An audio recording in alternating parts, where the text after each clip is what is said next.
Con una población de 1/4 de millón, mi ciudad no era técnicamente una ciudad pequeña. Pero con lo cercanos que se sentían los distritos y los barrios, pueblo pequeño era la única forma en que podía describir el ambiente de mi ciudad del norte de California.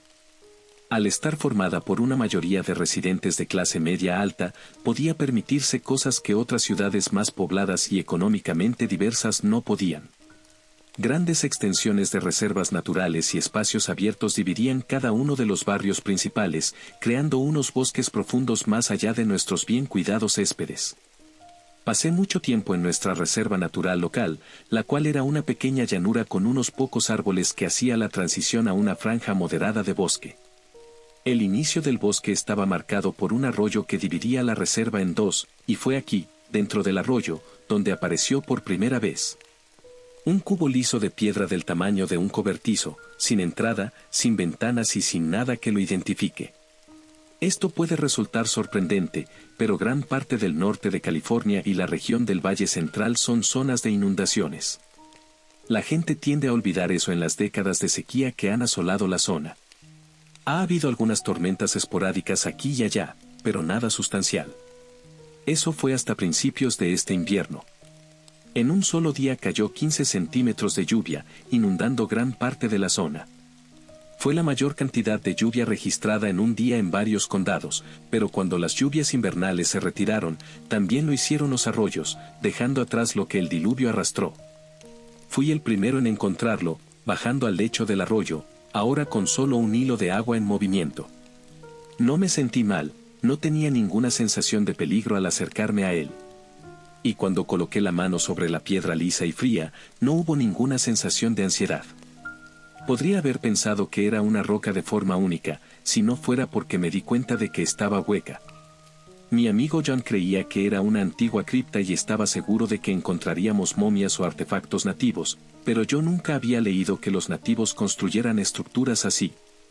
Mi padre pensaba que era algo de la ciudad, probablemente algo relacionado con el mantenimiento. Y mi abuelo también pensaba que la ciudad estaba involucrada, pero de una manera mucho más nefasta. Quieren desviar el agua y obligarnos a ducharnos una vez a la semana para que gente como Beyoncé y los Baldwin tengan un césped verde. Y nos hablarán con desprecio como si fuéramos lo que está mal en el mundo. Supongo que por eso los vecinos lo llaman chiflado. Mamá ni siquiera reaccionó, solo se encogió de hombros. Yo no supe qué pensar de la estructura, así que la aparté de mi mente durante unos días hasta que Martín, de la calle de abajo, volvió a sacar el tema. ¿Sabes que una puerta aparece exactamente a medianoche? Sin embargo, desaparece cuando llegan las 12:01 de la mañana, así que solo tienes un minuto antes de que se cierre. De ninguna manera, esperas que me crea eso. John respondió. Tú y Adrián pueden venir conmigo a verlo con sus propios ojos. Lo observé durante días, y siempre sucede a la misma hora. ¿Qué hay dentro? Pregunté. No lo sé. Nunca he estado dentro, y está demasiado oscuro para mirar dentro. Solo alguien loco se arriesgaría a entrar solo. Martín y John lanzaron miradas escépticas en mi dirección. Supongo que ahora había pasado de ser el chico raro educado en casa a ser el loco. La noche en que nos escabullimos estaba fresca. Una brisa moderada serpenteaba por nuestro barrio, haciendo sonar las campanas de viento y escondiendo el sonido de nuestros pasos. Las luces de la calle eran escasas y la mayoría de las casas solo tenían tenues luces de jardín destinadas a marcar un camino, más que a abrirse paso en la oscuridad. La noche era especialmente oscura. No había luna y estaba nublado, pero ya que dijeron que no llovería, salimos de nuestras casas y caminamos hacia la estructura. Llegamos a la estructura con 10 minutos de antelación, con nuestras linternas apuntando al lado en el que, según Martín, aparecía la puerta. Dejamos que los minutos pasaran, silenciados por la anticipación. Incluso John estaba demasiado nervioso para hacer sus habituales bromas. Llegó la medianoche y, en los tensos segundos posteriores, la puerta no se manifestó. John ya estaba abriendo la boca para hablar, pero Martín se limitó a señalar una pared. Entonces me di cuenta, una parte de la pared se había vuelto semitransparente y, con cada momento que pasaba, se volvía más brumosa hasta disiparse por completo. Sin darme cuenta, comencé a caminar hacia la puerta. ¿Qué estás haciendo? preguntó John. Solo tenemos un minuto, no, le dije a mis compañeros.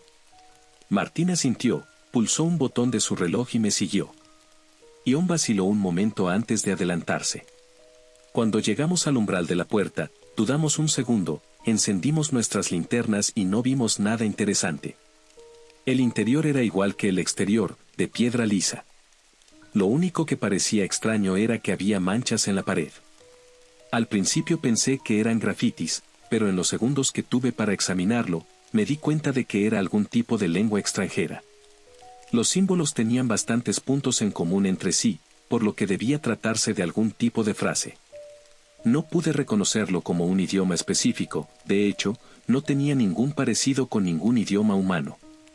Los símbolos eran enloquecedoramente complejos, con espirales, geometría concéntrica y patrones extraños. Alguien había dejado un mensaje dentro de la estructura, pero no sabía lo que decía o significaba. Y ante los gritos de mis amigos, salí rápidamente al exterior, agarré un poco de barro y volví a entrar.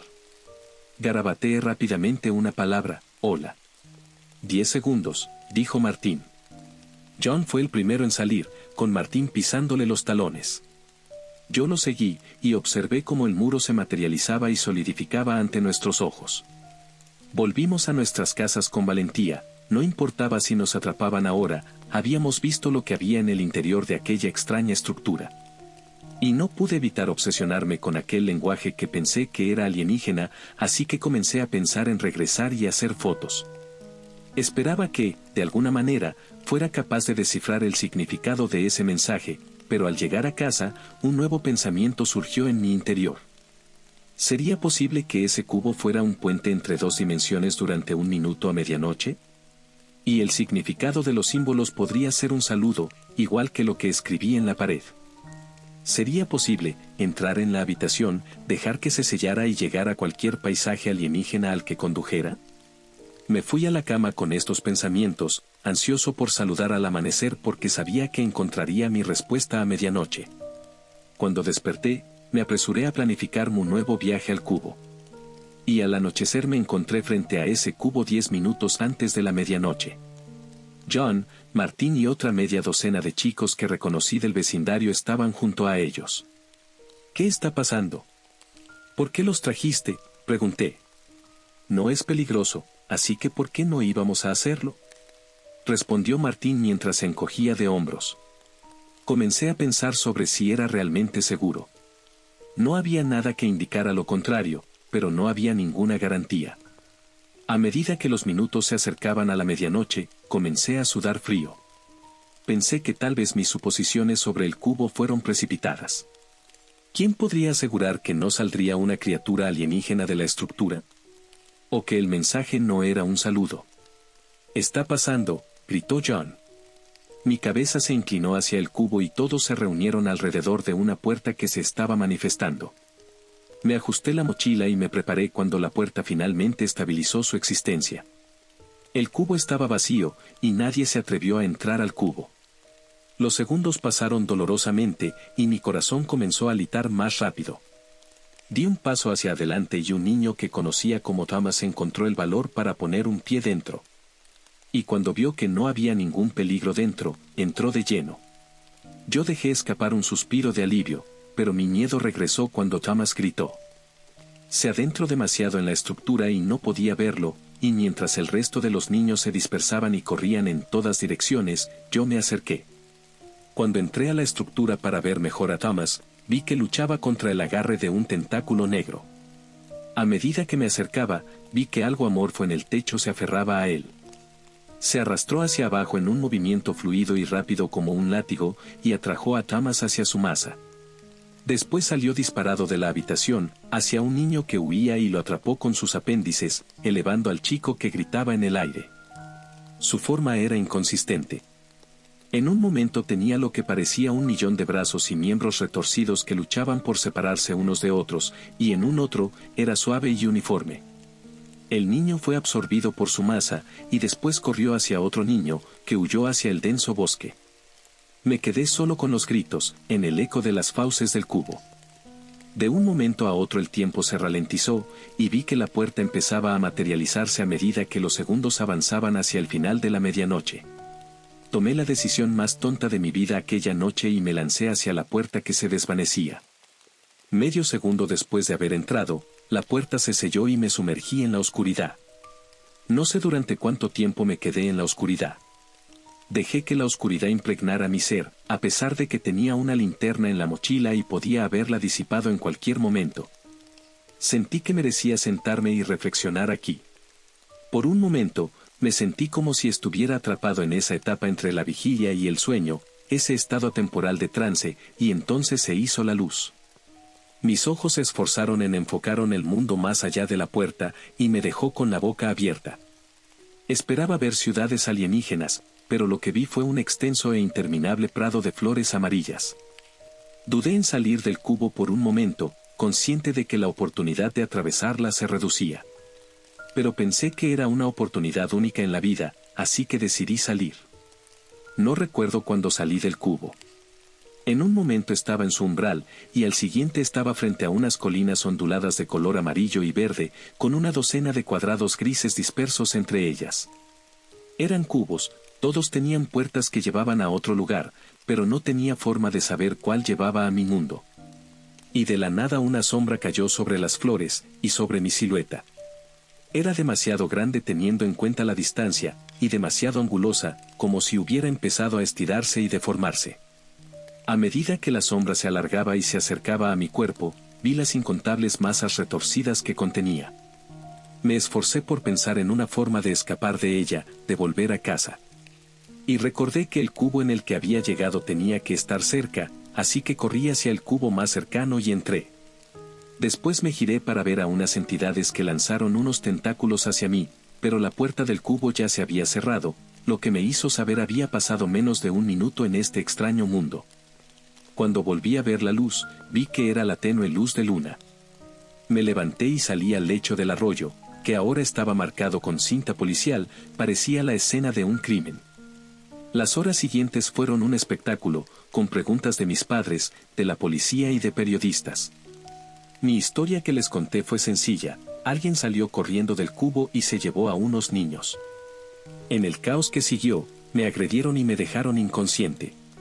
No me desperté hasta la noche siguiente, en lo profundo del bosque, teniendo que encontrar el camino a casa. Esto tenía relación con lo que contaron los otros niños, ya que nadie creyó que un monstruo de sombra sin forma se los llevó y que el cubo tenía propiedades sobrenaturales. Aún así, fui capaz de manipular a mi padre para que reuniera a los padres de todo el vecindario para que llevaran mazos al cubo y lo destruyeran. Eso molestó a algunas personas. Pero no me importó. Había metido la pata hasta el fondo y le había enseñado a los habitantes de esa dimensión cuál era la puerta a nuestro mundo. Necesitaba que destruyeran el portal. No sé a dónde conducían los otros cubos. A algún lugar lejano, espero. Y en cuanto a la criatura que cruzó a nuestro mundo, no sé qué pasó con ella. Nos informaron de algunas desapariciones en unos cuantos distritos aguas abajo de mi barrio. Los rumores dicen que fue obra de una extraña y sombría figura, pero son solo eso, rumores. Prefiero creer que estaríamos bien. Pero los nuevos pronósticos del clima dijeron que había una alta probabilidad de fuertes lluvias e inundaciones. Hace unos días tuvimos una llovizna y una tormenta eléctrica. Espero que no desentierren otra de esas extrañas estructuras.